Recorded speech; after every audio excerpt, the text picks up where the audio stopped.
Test.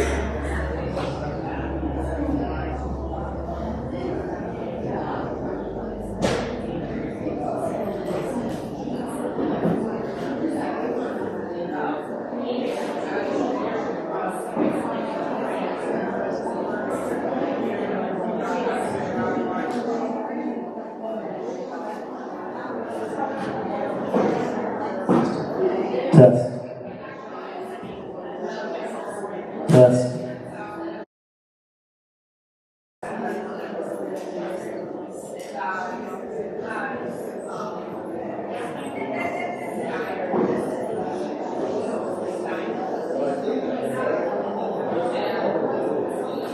Test, test, 1, 2.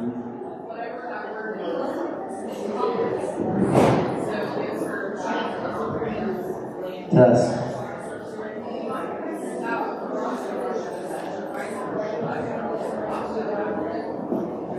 Test. You can see it come through there and there.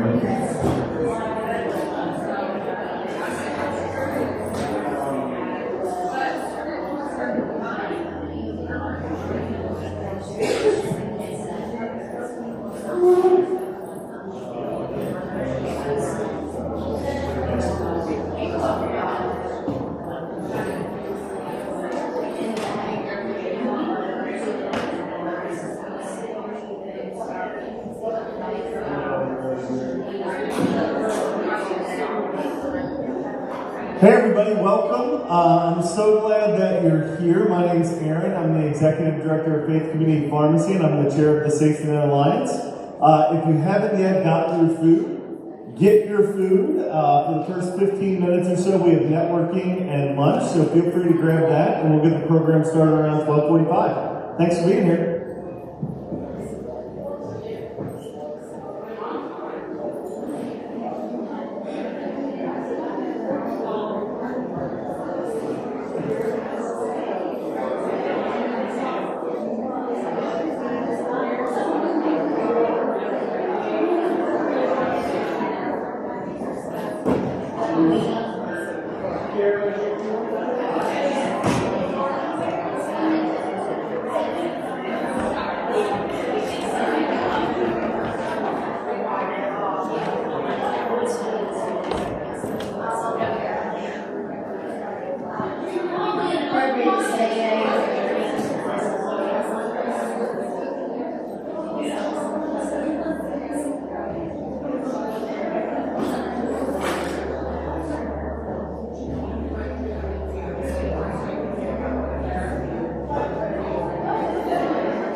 Test, test, test, test.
Just a reminder, as you're enjoying your lovely lunch of pizza, if you haven't registered yet via the QR code on the top of your agenda today, if you can take your phone out and do that, that way we know who's here, I would appreciate it. Thanks, we'll get started in just a few minutes.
Hello again. I am so glad that you're here. Keep eating if you're eating. We're going to go ahead and get started.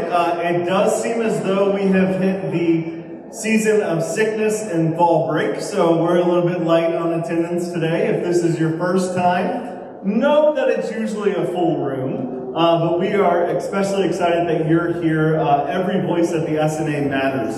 And so whether that means that you're sharing a resource with us so that we can know about it, or sharing experiences with us so that we can do that better, or you're just learning about things while you're here and taking it back to your job, all of those things matter because we never know who's going to be sitting in front of us, right? And we might hear one of those things here that makes a world of difference in the life of somebody that we're helping to serve, and that's the most important factor. So thank you all for being here today at our October meeting. If you're new, and even if you're here, I want to remind you of our vision and mission. I'm not going to read it. I'm just going to tell you our vision is that we are an alliance of organizations that is constantly working together to make it easier for those that need our services to have access to everything that they need. That is what encourages me to be a leader in this organization. It's what gets me up most days, and it's what makes me most excited is when we find ways that we can partner together to make it easier for the people that we serve.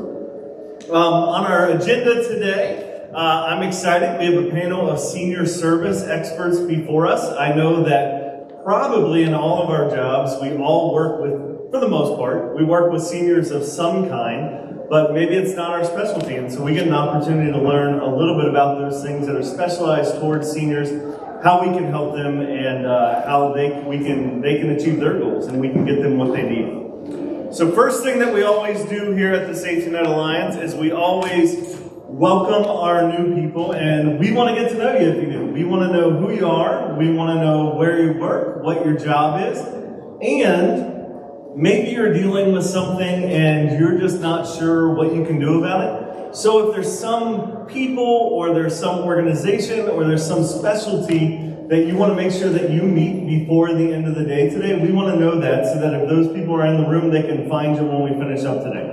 So we'll start all the way in the back. I'm going to ask my handy dandy assistant, who's more than an assistant, Andy Brunsman. He wore a suit today, so I feel like he should have a job. It's not turned on yet, Andy, so you know. He told me he ran out of winter clothes, so he had to wear a suit. I would have showed up in sweatpants, but there you go. So, Andy's back there in the back. So anybody at that far back table, do we have any new people back there? Yes, a new person. Andy's going to come and give you a microphone in a second. Test, test, test. Test, test. There you go. Hello, I'm Diane Young, so with the KCAC. I'm one of the community connectors for Kenton County, so I assist folks with Kenton County. It's my accent, excuse me. But yes, I'm in the community helping folks with state benefits applications. Awesome. Is there anybody in particular you want to meet today? Sorry, I forgot to tell you I'm located at the Lincoln Grant Scholarship House, and if anyone knows of any single parents that are looking to further their education and looking for low-income housing, we have availability. That's awesome. I love connectors, and I love the Lincoln Grant Scholar House. So two cool things. Anybody else at that back table? Great. Let's move over to anybody at the small table in the back new. Anybody at this second table in the back all the way to my left? Anybody new there? Going once, going twice. I see a hand going up. Let's go to her. Hello, I'm Bethany Breckle. I'm the District Long-Term Care Ombudsman, and I work with Northern Kentucky Area Development District. And I service the 8 counties for nursing homes, personal care homes, and assisted living. We're glad you're here. Thanks for coming. Anybody else kind of in that back section that is new here today? Great. Hi, my name is Amanda Davis. I'm living with Kathy Winston. She was in the Northern Kentucky Health Department where I'm the new Kathy, sort of. So I'm the programs manager, and mostly I'm over with for the Northern Kentucky Health Department. And I'd love to meet anybody who has ideas of being creative, how we can reach more participants with that. Wonderful. Thanks for being here, Mandy. Anybody else in that back area, first time attender with us today, or changed jobs? We want to know if you changed jobs too. Okay, how about this middle section here? Yes, we got two of them. Hi, I'm Stephanie Gale. I'm with Northern Kentucky Community Action. I'm the program manager for the Retired Senior Volunteer Program in the rural counties. So I'm looking for anybody who might work with seniors in those rural counties. Anybody who thinks they might know someone who would want to volunteer, or if you would need a guest speaking spot, we do coffee and donuts in Pendleton counties and Owen counties and Carroll counties.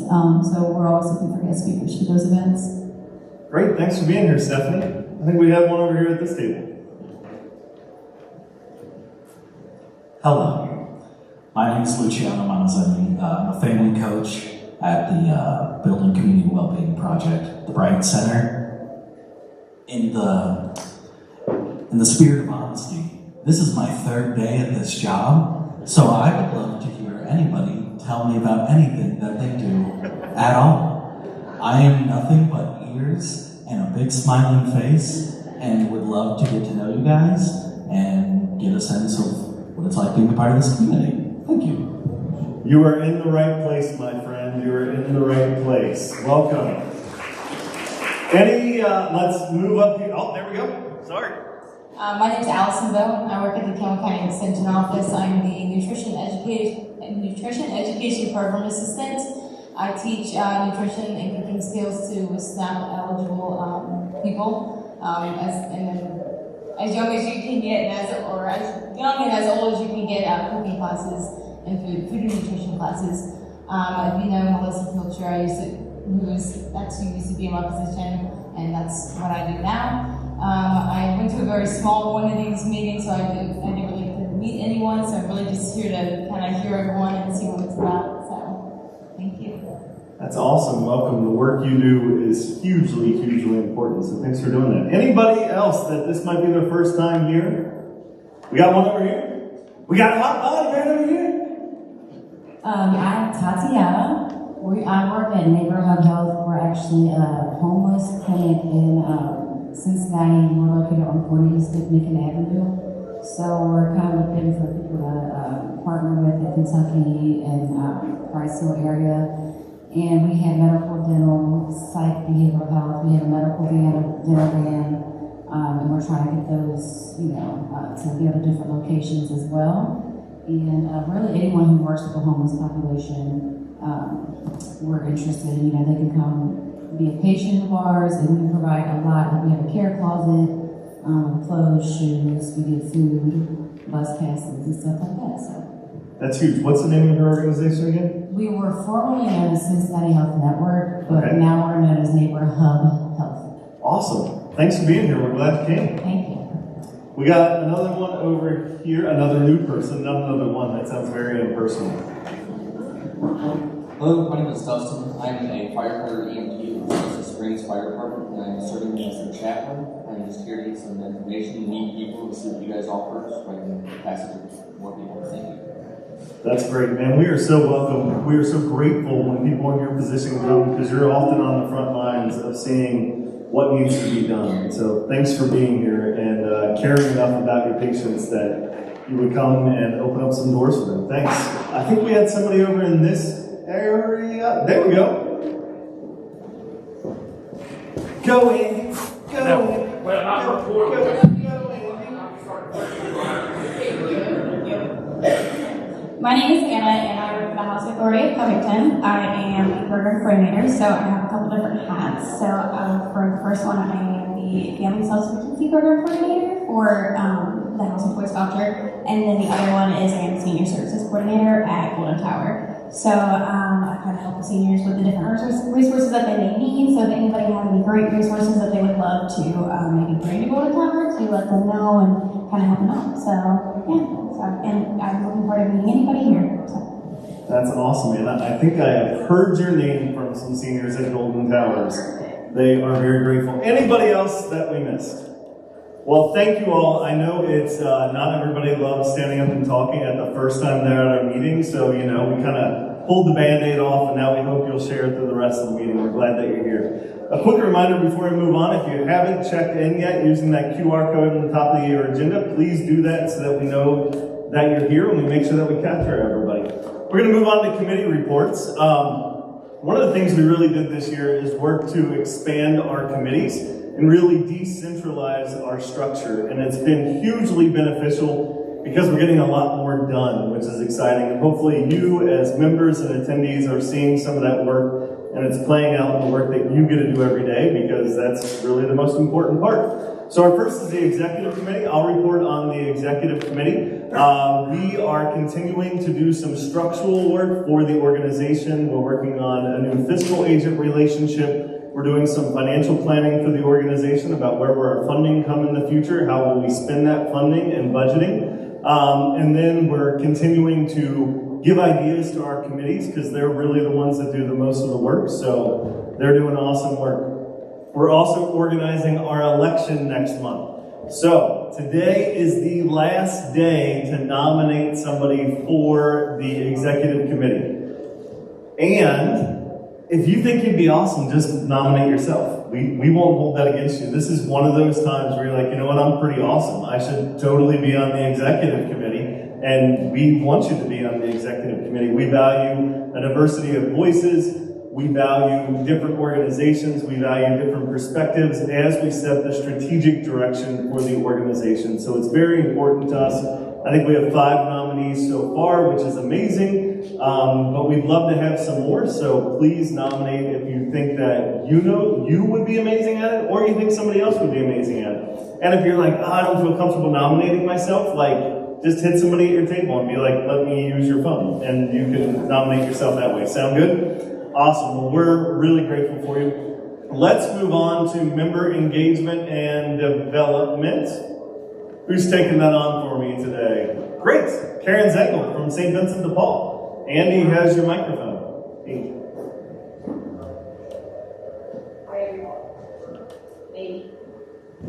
Hello? Whoa, okay. All right, I'll hold it out here now. Hi, everybody. So I'm representing Member Engagement Committee. Laura Rigg, our chair, is sitting right there, and she was one of the welcoming smiles when you walked in.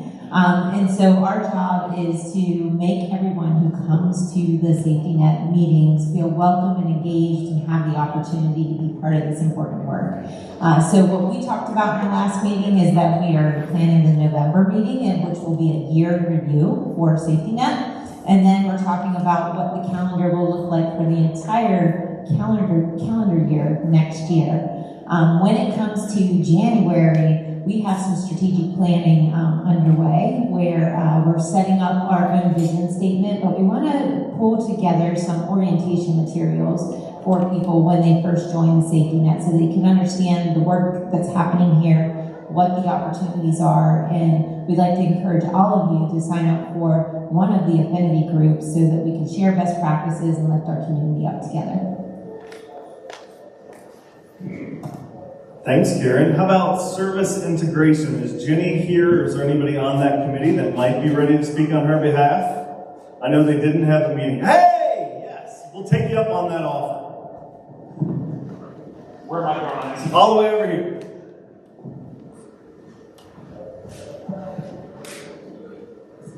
Hi there. This is my first time ever speaking to a microphone. This is very awkward. My apologies. So the Service Integration Committee sent out the survey. If anybody can just check your email and please attempt to take the survey again. We have results from approximately 26 individuals. We'll send those survey results out to the Executive Committee when we get everything compiled. Other than that, everything's moving along.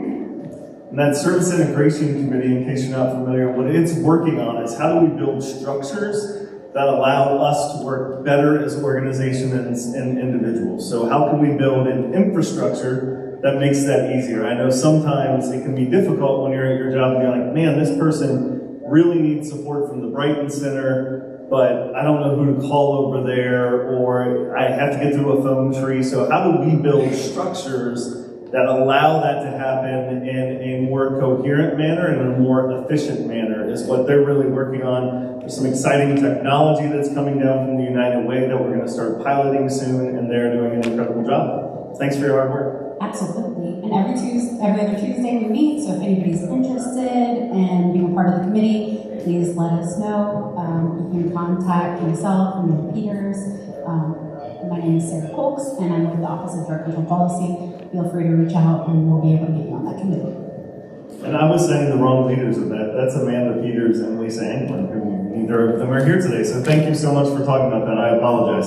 External relations, is that going to be you or Miss Webb up here? Well, we're a tandem. We're like a Batman and Robin duo, but I have the microphone and I'm tired of walking, so Kim, if it's okay with you, I'll talk. Perfect. So the External Relations Committee does have its set meeting. It is next Tuesday, the 22nd, from 2 to 3 at Be Concerned. It's in our new boardroom. The External Relations Committee also wants to offer for any other safety net groups that need a place to meet or that don't have good meeting spaces. We're going to offer that boardroom to the safety net partners as they meet at 4 different meetings. So if any of you guys in this room need safety net related meetings, let me know. I'll let the committee know. We'll work with Be Concerned. We'll go ahead and book that boardroom for you. What about for like birthday parties and such? Well, we're having a poetry reading as our first person that reached out. They said it might not be service related, but we said let's try it. So preferably not birthday parties, but worst thing I can say is no. But a home base for other meetings is one of the things External Relations wanted to offer, so that as we make connections with more external people, they have a place to go. The food committee is going to meet there as long as they want to as well, as for example. The backside is we are moving forward with our social media presence, which is a Facebook page. So our last meeting we talked about what that needs to look like, what we need to be afraid of with that, what we don't need to be afraid of with that, and kind of working to develop what content is. So we've looked at Gateway, for example, of how a larger institution runs a community page within a bigger page. We don't think we want that. We think we want to move forward with just a safety net of Northern Kentucky Facebook page, a landing page for everyone. The hazard that we have run into maybe is just like our website. How are we going to control that from being external facing our customers, which has always been a thing with safety net, trying to keep our internal stuff internal, not outward facing. So we're thinking of making it a membership page to where when you find it, you'll have to ask to be a member of it, and then we will approve you. And it will probably ask a question, how are you related to the Safety Net Alliance of Northern Kentucky? But we know we have to put a qualifier in, otherwise we can just get anybody and everybody staying on our page that we don't want. You need to take some pictures of that, so I'm going to start to ask from the committee, as you guys meet with your committees, if we can get a little help with taking photos, so that we have some content to put on our Safety Net page that's not 10 years old and historical. And we hope to continue meeting next week to push that a little bit farther. Aaron, we're going to talk to you a little bit. We think we want to get maybe a video of someone talking about what our mission is. We think that should be the current leader of the safety net, and that should rotate over time. But that's where we stand now. And then as we go in the new year, we are going to work to do, hopefully, a meet and greet, a request to have the newly elected officials try to come and learn about us. And then we are going to develop that contact list for all of us of who our newly elected officials in our regions are, so we know who we need to bring to the table, who we need to invite places, and who we need to have a voice with, where we might not have a voice already. Awesome. I will also add to that we are moving into legislative session starting in January. So we are starting to move into the time where if you have something that you need to advocate on behalf of the people that you work with, or on behalf of your organization, that is another thing to bring to the executive, to the external committee, and see how we might be able to come behind you as a stronger partner. Right? It's one thing when I go down and I talk about the needs for pharmacy services at the state, at the Capitol. It's another thing when we go down as a Safety Net Alliance and say, hey, we need to see this done for our people in Northern Kentucky. And so if you're currently working on things, if you're hearing about things, that is great to take to the external committee so they can start to put some resources around it. So make sure that you talk to Kim or Andy about those things and ask them to put it on their agenda. Perfect. We do have the contact list updated, is the last thing I'll say, so I just have to keep adding the new people. So if you're on that list, you should already have the invite for the meetings going out the entire year. We are trying to block calendars off for people so we know dedicated time, dedicated space, where to be and when to be there. Awesome. And last but not least, community impact. That is Jenny. Is anybody from community impact here? Okay. So community impact is actually working very closely with service integration. What community impact is working on is a couple things. Really, one of the big things they're working on is how do we start measuring the overall impact of all the work we do together. Again, when we go to things like elected officials, or we go to corporations or things like that, being able to show this is the power of the safety net in Northern Kentucky makes a big difference when we want our voices to be heard. So they're working on that. And I hope we may be working on some awards, which would be kind of fun. The first annual SNA award ceremony for those that are really doing amazing work across our region and working collaboratively to make some amazing things go on. If you heard one of those committee announcements and you're like, I want to join that, I'd be awesome at it, you turn that agenda over onto the back side. It has all those committees on it along with QR codes. You can use that QR code to sign up. On the bottom is the affinity groups. If you're new here, you might not know what those are. The affinity groups focus on a certain topic. So they bring people together around that are working in a certain topic, and they try to work strategically for how can you work together on that topic to create better ends. They also work on bringing resources to bear on the broader Safety Net Alliance. So I'm part of the healthcare one. I love it. It's doing some awesome work. We had a meeting earlier this morning on something that we kind of split off and doing some awesome stuff. I know there were 3 groups on the call that found out they could share resources on something because they all ran out at different times. And instead of running out, they could call the other one and have them help. So those are hugely, hugely beneficial. So I really encourage you to join an affinity group. Before we go on with announcements, it is a sad day here at the Safety Net. Bobby Ackoff, our Safety Net admin, this is her last meeting being our... Look at her, she walked in.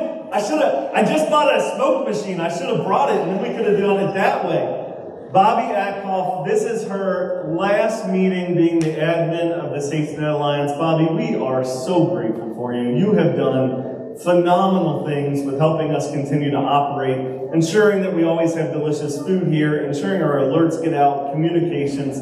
So much falls on that person. And Bobby, we just got you a little thank you gift to thank you. But if everybody could help me thank Bobby, she's been amazing.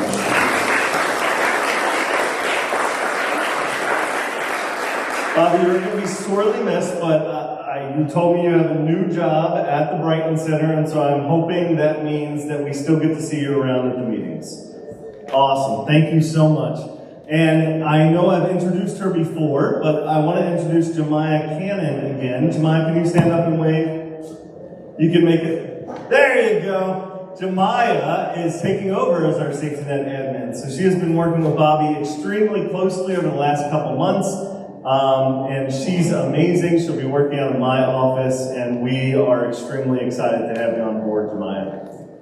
Thank you. Okay. Now we move into the announcements section. So the announcements section is maybe when you have new or updated programs that you want to share about, maybe some general news about what's happening in the community, resource sharing ideas. Please don't talk about fundraising, and at the end of the meeting, we're going to talk about problems and advocacy. So this is really like, hey, Faith Community Pharmacy started this new program that we're working on, or here's something I learned about, or here's new funding available. Does that make sense to everybody, the difference between the two? Great! Let's have a round robin of announcements. This is often one of my favorite times. Who's got something to share today? I'll go ahead and start with Ezra. Can you turn the microphone on? There you go. There's a little bit of a lag. Got DJ Jared over here and now sleeping on the ones and twos. Be concerned, we are in holiday season, as everybody knows here. As you guys work with customers, families, clients that need help, Be Concerned is signing families up for its Christmas store. It is just an add-on to our regular food pantry. Families just need to come sign up for the regular food pantry program to be eligible for that. We will sign people up all the way till December 23rd if we absolutely have to. But right now, there's room in the end. If you're hearing that from your families, you can refer them to us. We will get them on our Christmas list for holiday assistance. Fantastic. Anybody else offering Christmas holiday assistance? I know many of you don't want to raise your hand because you're always afraid of running out. Can you share with us what you have for holiday assistance? See, I teach you to raise your hand around here.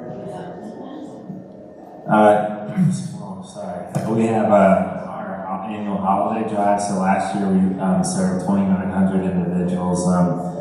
You do have a Brighton Center program to get holiday drive assistance. Sometimes we open up the last day for like a walk-in, but that date hasn't been announced yet. We do have a used toy sale the first Saturday of December. What would that be, like the 6th or the 7th? And that's for everybody, so kids will come into the Brighton Center Central Avenue location and get a used toy. It's like nickel, dime, pennies.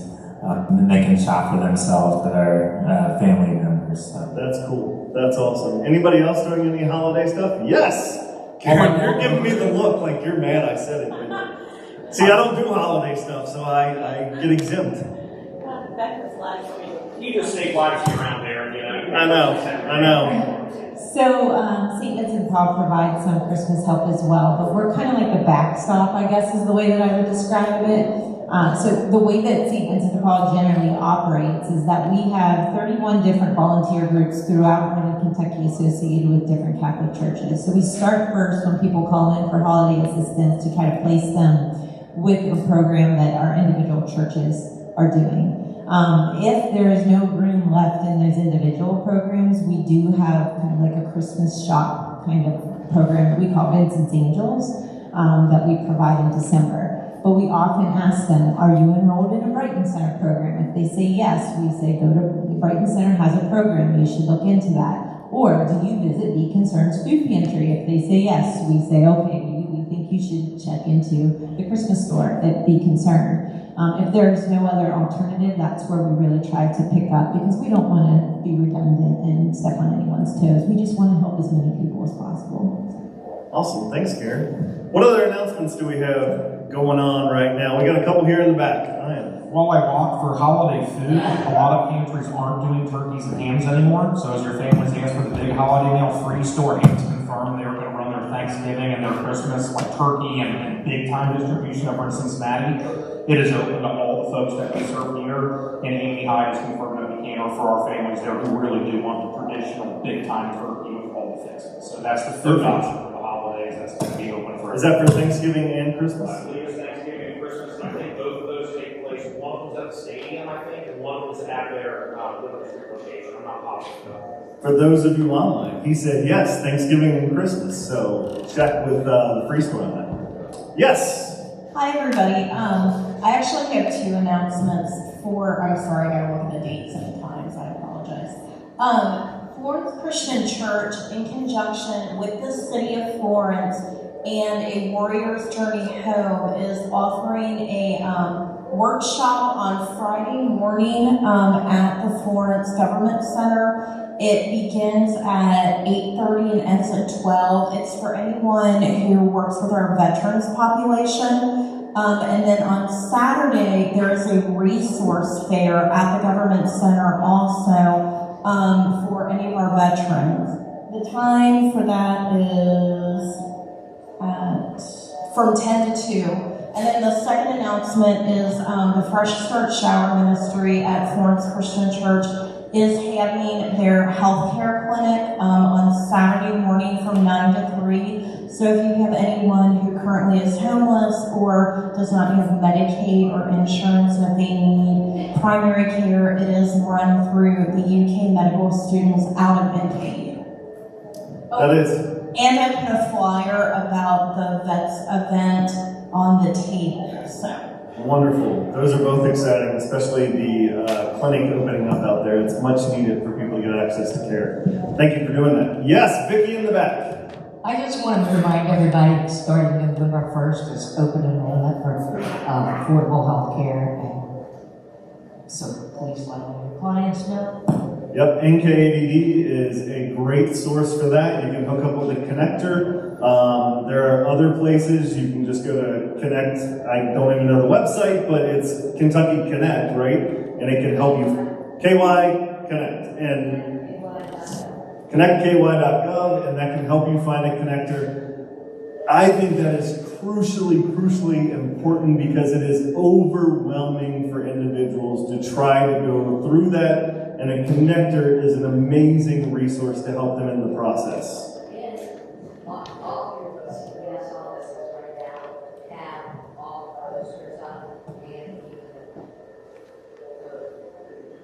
Sweet. Awesome. All the DCBS have posters up with the code that people can get to access. So hugely, hugely important for this time of year. Lovely, Miss Webb. So to everybody's excitement, Winter Cold Shelter will open November 1. This means our women come in. It also means that we're down 16 beds for the men. So we probably will see a surge of unsheltered men as we prepare for the women. That will start on November 1st. You can get more information off our website, on our social media pages about what it takes to get into the shelter.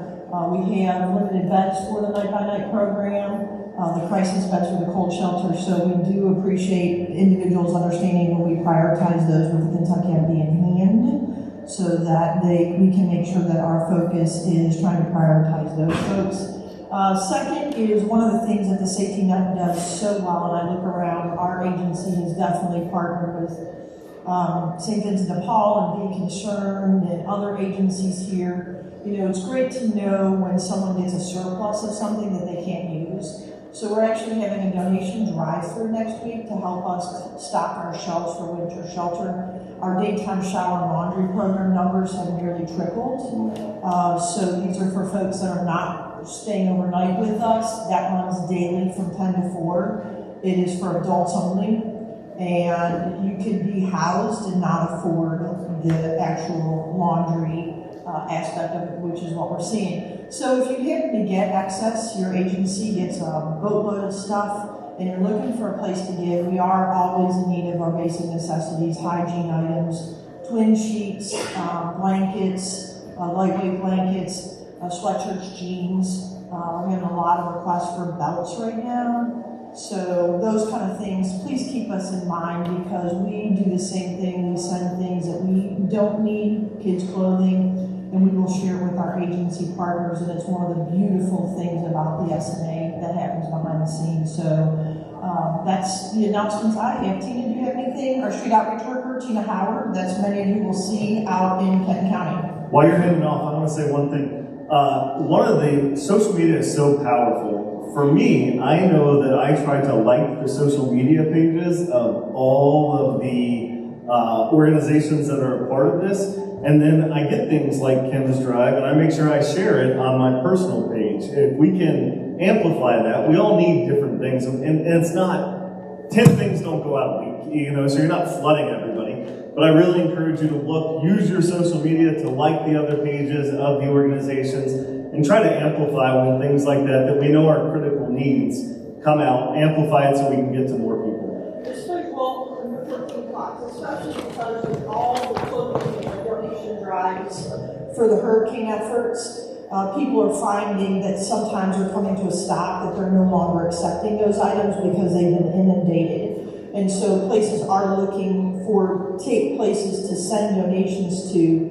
And so we're going to try to work really hard to make sure that if it comes to us, then we get that to the rest of the partners. It is a difficult time because our efforts and our hearts are all over the nation right now, but they are coming to a hard stop for things, especially if it's not brand new. So just keep us in mind, keep your neighborhood partners in mind, because you may get something that you don't need, but another agency probably needs it that day.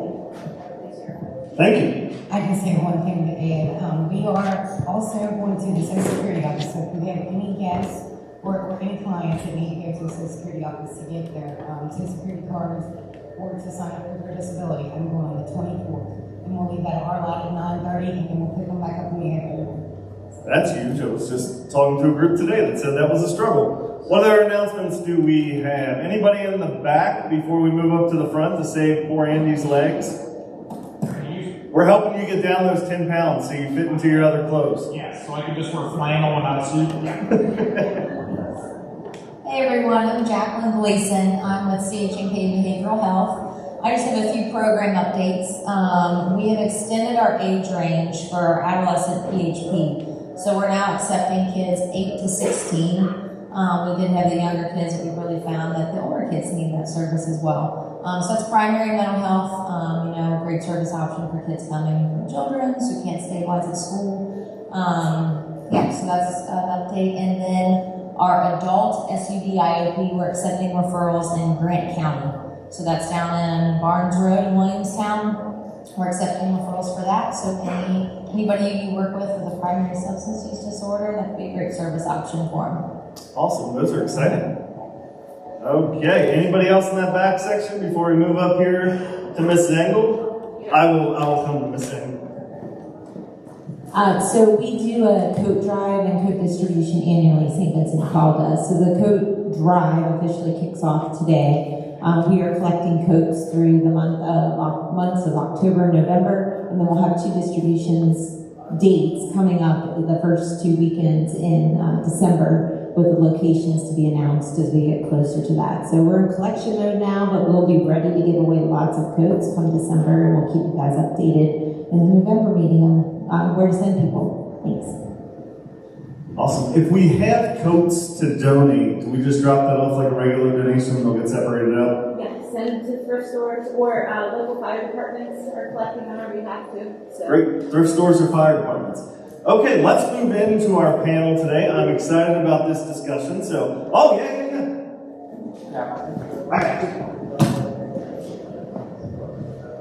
Douglas Beard Bryan Center and the Kentucky Career Center. Just want to let everybody know we do have a couple of events coming up. One will be November the 7th. So if you serve individuals in Grant County, we are having a job fair in Grant County in the Grant County Public Library. That will be from 1 p.m. to 3 p.m. The following day, November the 8th, will be a Friday morning. We will be having what is called KCC Discover. This is an event specifically for employers, for them to understand what services we do offer to employers. I would not have made that announcement, except that in a decade and a half of workforce development, this is the strangest job market that we have ever seen, and I'm sure that many of your organizations probably have positions to fill. So as an employer, I'm inviting you to that Discover KCC. If you are interested, please reach out. If you made an announcement today, or maybe you're like, I didn't want to make an announcement, but I want people to know about it. 2 things. On your table, if you can write your announcement down on that sheet and just leave it on the table when you leave, we'll make sure it gets into the minutes for today. That way everybody who wasn't here knows what happened. And remember, if you have an important announcement that happens in between meetings, that's why we have the Safety Net alert system. That goes through the Safety Net's website. Also on the back of your agenda, there is a QR code that'll take you right to that page. So go in and enter your Safety Net alert on that page. If you have an attachment, it has an email address that you can send that attachment to. That is also good if you have a patient I say patient because I'm in healthcare. If you have a client that is in need of something and you're not sure how to fill it, or you're not sure what to do, you can send out a Safety Net alert, blast out to everybody, and hopefully that means somebody will pick it up and run with it. So make sure you're using that alert system. Now let's move into our senior services panel. I want to invite up Heather Hopton, Stacy Phillips, Marty Boltenheim, and Justin Beal. If you guys will come on down. I wish we had music queued up.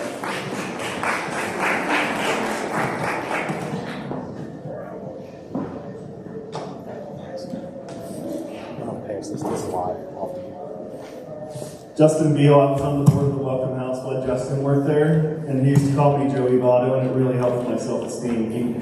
He doesn't call me that anymore because I don't look like Joey Votto anymore. Joey stayed in, and I did not.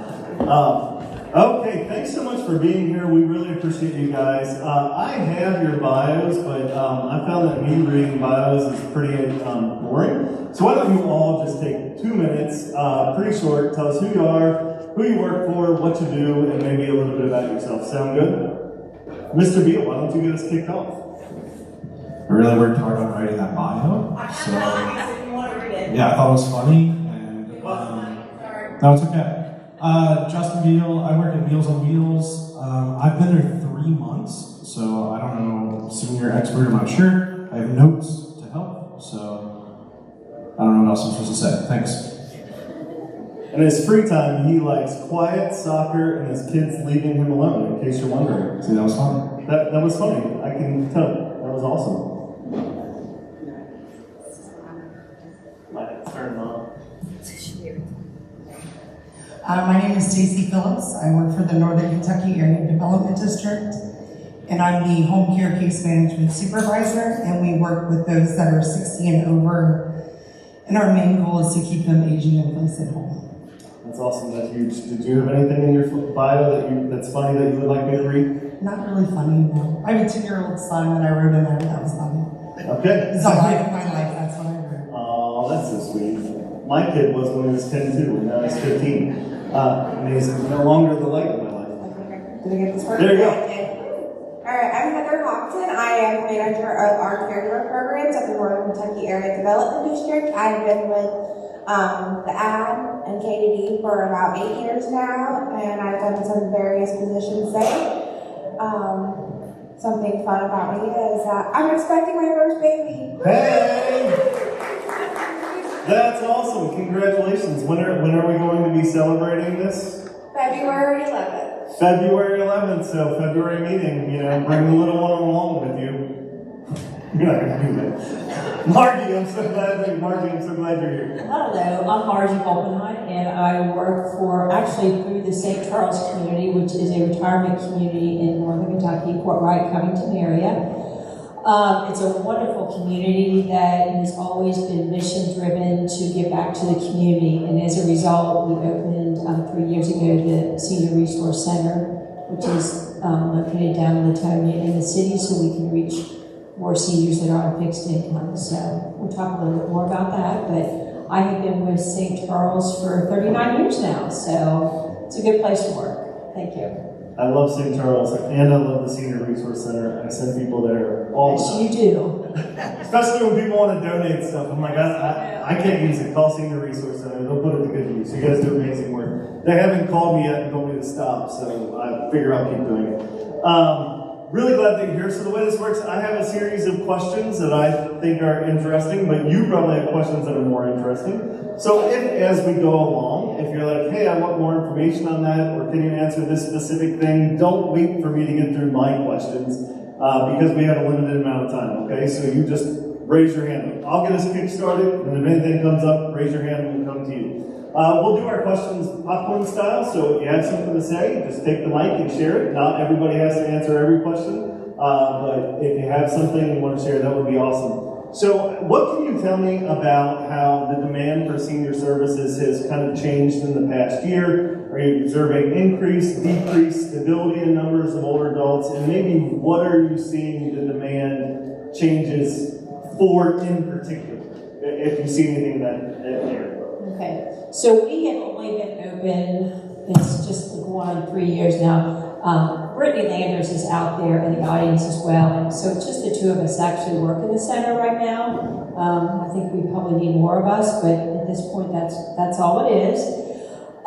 So when I moved down to Latonia to meet the needs of some of the poor folks, I think I was living in a bubble up at St. Charles, and was somewhat surprised at the homelessness and the people that were at risk for homelessness, the people that needed simple things like food. And when I say people, I mean seniors. The other thing that really surprised me was the senior age group. They were more like my age. There was no more the 23. Yeah. Wow. The 80 and 90-year-olds that we were serving up on campus, but they were much, much younger seniors. And as you all know, their seniors actually age a little bit differently than the ones that have money and have had a great lifestyle. So a lot of them seem a lot older than what they are. But just in the 3 years, and just to back up a little bit, the reason we moved out on campus is because I was doing this up on campus, and most of the calls that I was getting were very accidental. They were calling St. Charles thinking their mom can move there, and they just weren't appropriate there, or they didn't have the funds there. So I would address those issues, listen to their story, and say, hey, this is who you need to call.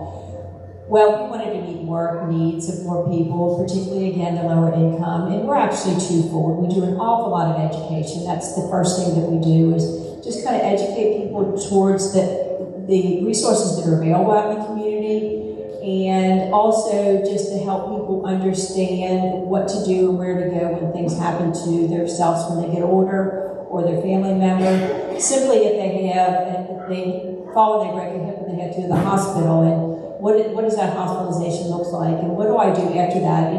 And what do you mean Medicare covers, or what is Medicaid, and what's long-term care insurance, and what do you mean levels of care? What's personal care? What's assisted living? What's long-term care? How does this all work?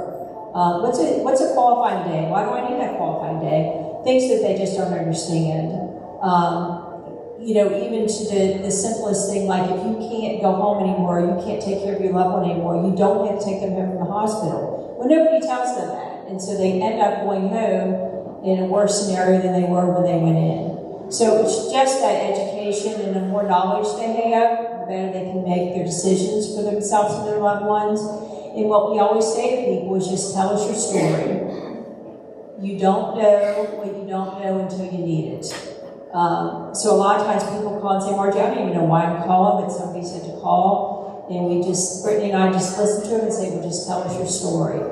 But as far as the question goes, I think that there's a couple things that we find that we get calls for every day. And the main thing is housing. And that's great. We can help people and we can guide them to where they need to go, and we can make sure that application's in their hand. We can sit down if they can't read and they can't write, and we can actually fill it out for them. If they don't have their vital documents, like their Social Security card or birth certificate, we will pay in order for those things for them. And that's just great and yay for us. But then they have to wait months and months and months for housing. And we all know there's not a lot of shelters for women. There's not a lot of shelters for overnight. So we have 4, I think, clients right now that are actually living out of their cars, and they're seniors. So that's a frustration on our part. We walk away thinking, oh, yay, we did so much for them. We didn't. They're still back where they were. But at least there's some guidance, and they know they can come to us, and we make sure they have food, and they have blankets, and they have the things that they need.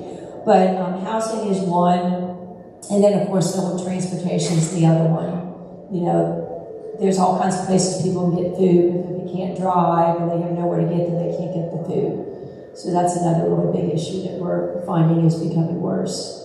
Yeah, that is huge. I will say that I was at Horizon's nonprofit symposium, or Horizon did a symposium, and they were talking about housing, and there was some really encouraging news that are coming from the cities of housing starts and everything else that they have going. So I do hope that in the next year and a half, I know that's too long, but we are going to start seeing some alleviation on that, especially in Boone County. They're doing a ton. Unfortunately, in the other counties, there's not as much space to build those things. But I think they said they had 3,000 units that had already been approved to be built. And continue moving forward. So it's going to be an issue, but it is exciting. I know we all heard the plan, and you probably sat here like I did and said, oh, the plan's great, but tell me when you're going to start doing something. It seems like now we're in the doing something phase. So hopefully this time next year we will be on to our next big problem that we're trying to solve, and we'll see housing starting to get fixed. Also on that food front, I do know there are a number of food agencies that do deliver, but I know that's tough too. But I know Beacon has some delivery options, and a few others do too. But transportation and that is really, really tough. Anybody else want to take a hack at that question?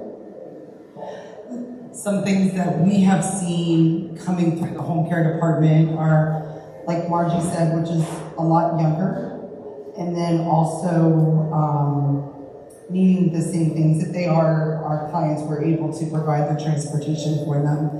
But the other thing is a lot of mental health issues that are not being treated or being treated with an addiction. And so we're seeing a lot of that. Yeah, that's hard. So tell me, and you kind of answered this, but I think it might be a slightly different question.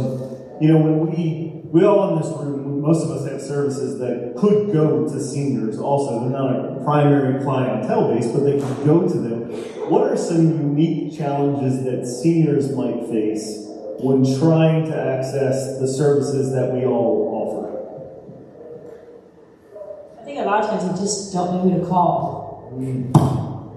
And so if somebody contacts us, we don't have all the answers. In fact, this is why we go into networking groups, so that we can learn more of the resources that are available. So if we are in these networking groups and we become friends and trust people, we know that we can actually pass this number on to this person, and we know for sure that it's going to be addressed, and it's not going to be a call that comes to a dead end. And I think what we're hearing is that people call and we listen to them, and they, whether we do a whole lot for them or not, they say, you know what, thanks at least for listening, and thank you for allowing me to call you again if I need you.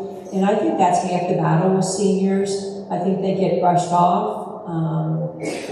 I think that somebody might say, well, you just need to call this person, they're going to help you. Well, by the time they get on the phone, they're so frustrated that they don't know where to turn or what to do. And so I think making sure that there is no dead end, and they don't have to listen to a recording, and they don't have to call back, and somebody be there for them right away is very helpful. It's hugely important. What did you have to add, Justin? Yeah, I really thought about two things, which are transportation and digital equity. Ooh, yeah. With transportation, Meals on Wheels provides transportation in Hamilton County only right now. So if anybody like the ad or anybody else wants to fund more transportation, that's great. But we provide through-the-door transportation services, which I think is a huge thing for the senior population. So we're going into their apartment, helping them into a vehicle, and then taking them into the appointment, the food pantry, whatever. Some of the other options where it's an Uber Health option or something like that is not meeting a senior's need. The other thing that we're working on a lot is digital equity. So many websites that you have to go to now, so many QR codes, things that are really hard for seniors to access. So we're trying to distribute tablets, teach seniors how to use tablets, and try to bridge that divide. That's really, really big. Yeah. We for one of our programs, we provided Ubers, and the Uber driver showed up on the street rather than the door and left because one of the persons was in a wheelchair, and because he didn't show up to the door, it was taking him longer to get there. So they just left and charged us for a non-ride. I mean, it's things like that that you see all the time, and I think it's things like that that's important for all of us to keep in our minds when we're working with seniors to try to anticipate those problems for them. And I think that's the beauty of having a panel like this. You mentioned something that, and this isn't one of my questions, but something I'm interested in. You mentioned that people are often just grateful because they have somebody to talk to. At the pharmacy, we did some research not that long ago that found there's a huge loneliness issue in the senior population, and there's tons of research that says loneliness has a direct impact on health. What is available for seniors that can help them to find community, that can help them to connect, or places they can go? Or what would you advise if we're working with a parent, grandparent, or anybody in the community that are just lonely? Okay, so for our family caregivers and our relatives, raising relatives, there are support groups like at Kent County Local Library. There's also a Smarter Association. St. Elizabeth offers a lot of support groups as well. And then also, like, if they apply for our programs, they always have someone like me to talk to and ask for resources. And then as well as like at the ad in general, we have the waiver services and our case managers, and they're always there to provide resources and everything for our clients or individuals that are looking for being connected with resources and exactly what they need, instead of, like Margie kind of mentioned, they get bounced around. Yeah, we have a lot of social isolation programming, and it's a big focus of ours. But to your question too, I think the biggest answer to people is senior centers. Northern Kentucky has a lot of senior centers. Meals on Wheels provides a lunch at 14 senior centers in Northern Kentucky, one in each county of the ad district, so even the rural counties. So I would encourage seniors to go there, get a free meal every day, and socialize. Yeah, great point. I was going to say the same thing. And there's a lot that aren't, funded, like the senior centers are all funded. There are some church groups that actually have their own senior centers, and we have a list of all of those, and they welcome anybody. But it seems to be very beneficial. That's huge. That's awesome. Yeah. We talked about these challenges, that we have challenges with transportation, we have challenges with housing, we have challenges with just being able to get care because of the unique needs of our senior populations. What are some long-term strategies that you think can be implemented by our social safety nets and by our communities that could really make a big impact on the senior population.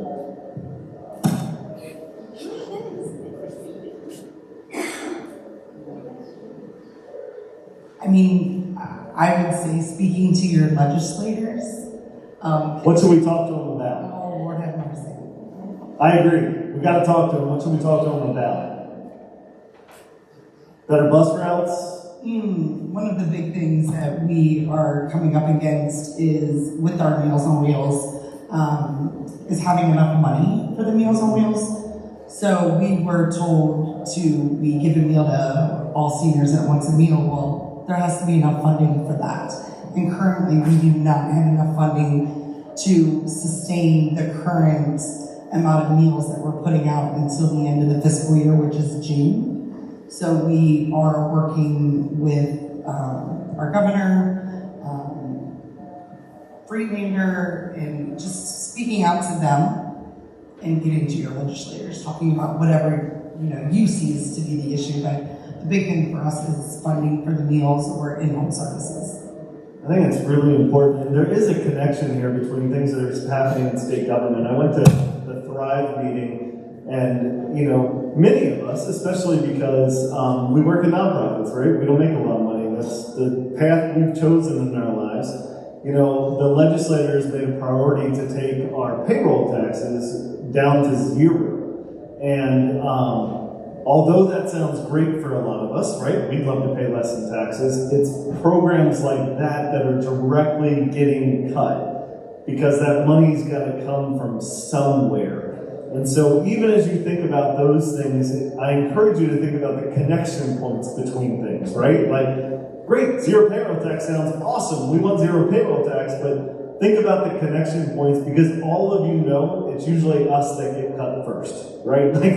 It's those social safety net services that get cut first when the funding goes down. So as we go and we talk to our legislators and they say, hey, we want to get you down to 0 payroll tax, ask them, what's that going to cost? What aren't we going to have because you get down to 0 payroll tax is hugely important. Yeah, I would just say a couple of things too. I think funders shifting so often, and especially away from senior services, some of the bigger funders, funding senior things isn't often sexy to them, I think. But the other issue being that there's no prevention for seniors. Like, people are getting older, people are living longer, and the senior population is continuing to grow and grow and grow and grow. So we have to act, and we have to act quickly. Have you thought about putting your face on the grant applications to make it sexy? I've tried that. That's not worked. Okay, we're going to have to wrap up. Any questions from the audience? Man, we have done such a good job. I'll ask you for one last question. All of us work with individuals every day. What is one resource, one question, one takeaway? What's one thing you want us to have in our minds when we're talking to a senior on the phone or a senior sitting across from us, or as we're leading our organization? What's something that we should be thinking about so that we make sure that we're meeting these needs as best as we can? We're here. We're here for a reason. And if we don't have the answer, we will find the answer. And again, we have the time. That's why we're here, to sit and listen to their story and talk with them. And we will get the answers that they need. Now, will it be the perfect answer? Not always. But again, that's not always what they need. They just need somebody to be able to listen to them. And one thing I did mention is not only the education, but another big part of what we do is to give back to the community. Is we have funds, and we can put up grab bars. We can give them shower chairs and potty chairs and rollators and walkers, and we can make sure that they have those items so that they can remain safe in their home. And it's free of charge. Everything is free of charge. So if you come across somebody whose insurance isn't going to pay for something and there's no way they can afford that $45 shower chair, call us. That's why we're there. And we don't ask, for their life story to find out whether or not they have the money to pay for it. As long as we know they're on a fixed income, they get it. And the average income of most of the poor folks that we take care of is about $940 a month. So it's pretty low. Anything else? I would say make sure they're wanting to accept the help, because often they're either not or caregivers are not identifying as caregivers. They think it's just their duty. So maybe recognizing that, hey, there is help out there for you, and this is just not something you're obligated to do. Especially when they, like grandparents, take on their grandchildren and take their responsibility on of that and everything, making sure they know, like, well, you can get assistance, there is help for that, and this is not just something you're obligated to do. That caregiver burnout goes both ways too, doesn't it? It goes for those caring for the seniors, which I think is important for us to recognize, and for the seniors caring for grandchildren. And yeah, opening the eyes to that. You're actually not alone in this. People are here to help. I mean, I'm going to do a shameless plug and say call us at the Aging and Disabilities Resource Center Yes. or emailing us. I agree with Heather had to say, making sure that they're ready to take the services. You know, just because you call and say somebody needs a meal doesn't mean that person wants a meal, or they don't want someone to come in and clean their home or help them give a shower. Like they don't have to do that.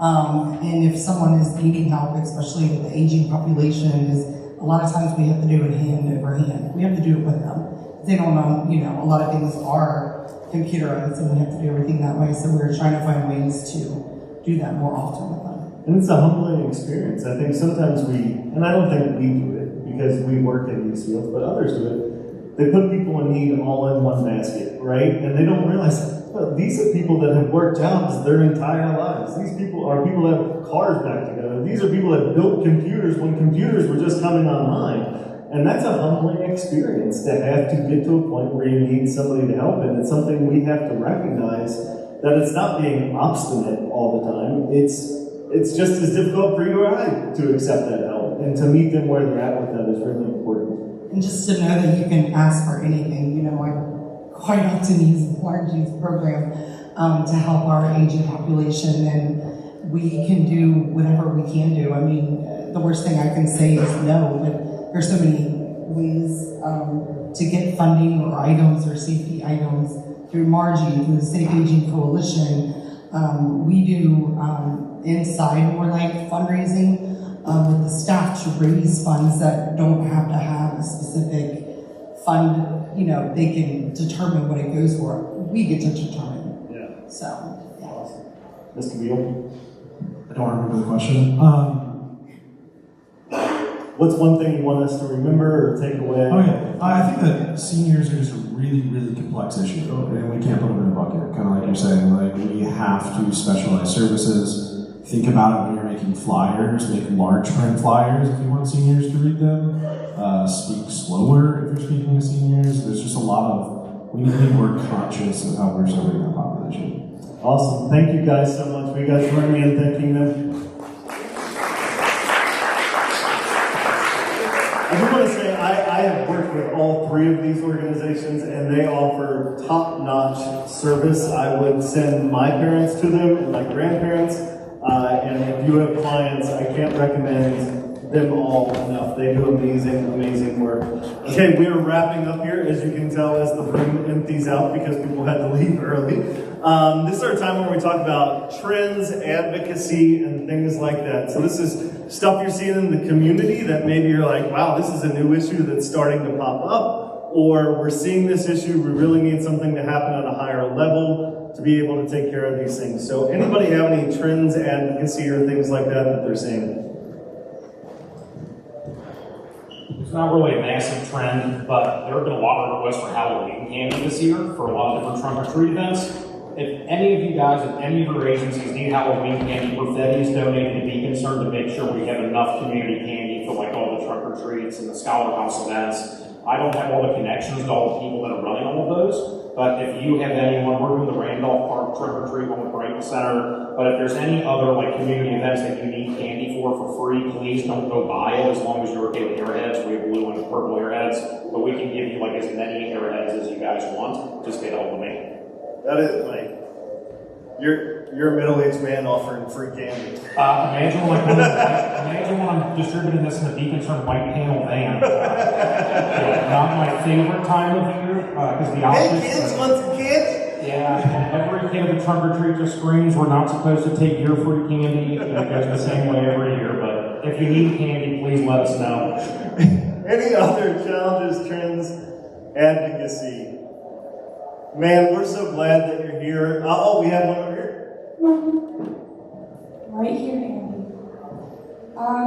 This is just in general. My daughter has grown out of all of her clothes, so I just have a huge bag of size 6, 7, and 8 little girls' clothes and size 3 shoes. If you have somebody, you yourself need it, please take it off of my hands. I'm tired of carrying it around with me. Awesome. Great. Well, if there's nothing else, I just want to, I was able to interject on some things today because there are so many events that happen across northern Kentucky that are more than the safety net. I mentioned Horizon Community Funds, Thrive NKY. I encourage you to keep your eyes out for those types of events. They bring something unique to the table and they help us understand the broad picture. So please keep your eyes out for those things. We'll meet next month, right here, November 20th. It's late in the month because the first day of the month is a Wednesday. No, the first day of the month is a Thursday. If it were a Wednesday, that'd be early in the month. From 12:30 to noon, or 12:30 to 2, we're going to do a year in review. I think maybe what part of that will be all of our committees, including our affinity groups, talk about what they have been working on and what they are going to work on. I think it'll be hugely valuable for you to be here. Also, we'll have that election that day. If you're going back to your agency, the way the election works is every organization gets one vote.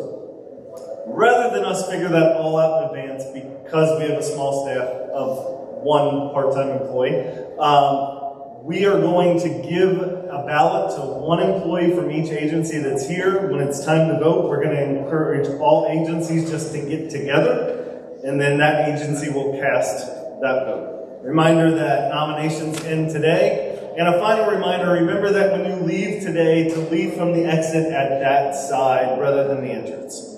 Thanks so much for being here. We appreciate you. Have a great month.